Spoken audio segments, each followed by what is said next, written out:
Welcome back. 6:52, time for the morning sprint. A Dane County judge will hear oral arguments today in the GOP-led election probe. It comes after Attorney General Josh Kaul asked the court to intervene in the investigation. The case will deal with mostly subpoenas given out by former Wisconsin Supreme Court Justice and Special Councilman Michael Gableman. Kaul is representing the Wisconsin Elections Commission.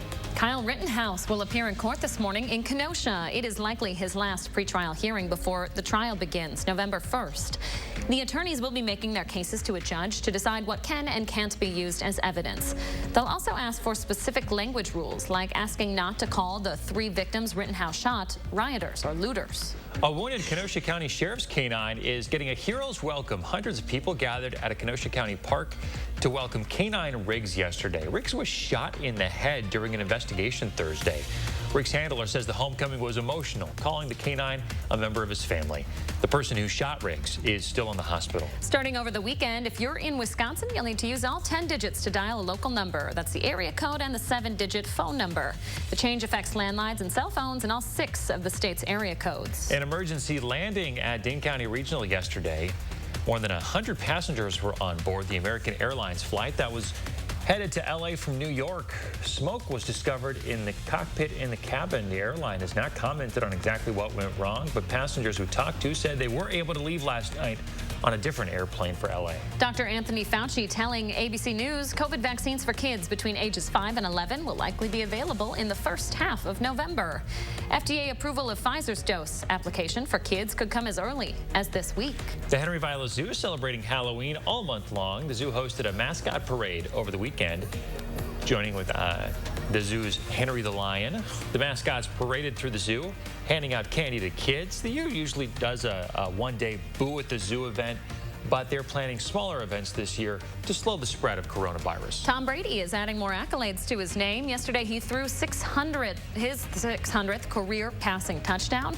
It happened in the first quarter of the Tampa Bay and Chicago game.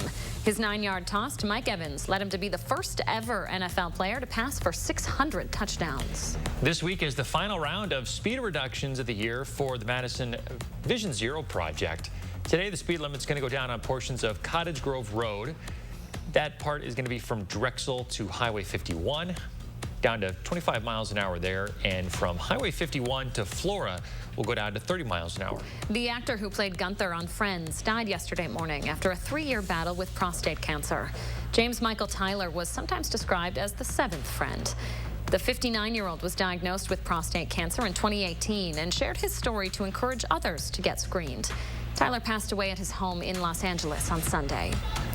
Saturday Night Live is scrambling to find a musical guest after pop star Ed Sheeran tested positive for COVID. He's scheduled to be the guest on November 6th. The British singer says he'll do as many of his planned performances as possible virtually from home while he self-isolates. The 4-time Grammy winner has a new album coming out, by the way, on Friday.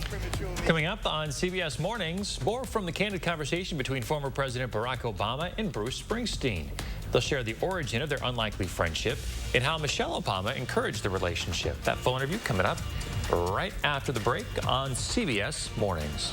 We are watching the last round of rain start to work its way on out of the picture. We've seen a heavier little pocket trying to develop just southwest of Madison, Verona. You're getting some steady rain that's coming down right now, but our rain chances continue to drop as we go throughout the morning, all the way down towards 0 by the time we get you towards your lunchtime. Here's the deal. We're going to keep a lot of that cloud cover around as we go throughout today. We'll see a couple rays of sun, but it's going to be a struggle to get those temperatures out of the 40s for your afternoon. So 49 is about as good as we get today. 50s throughout the rest of the week. More 40s early next week.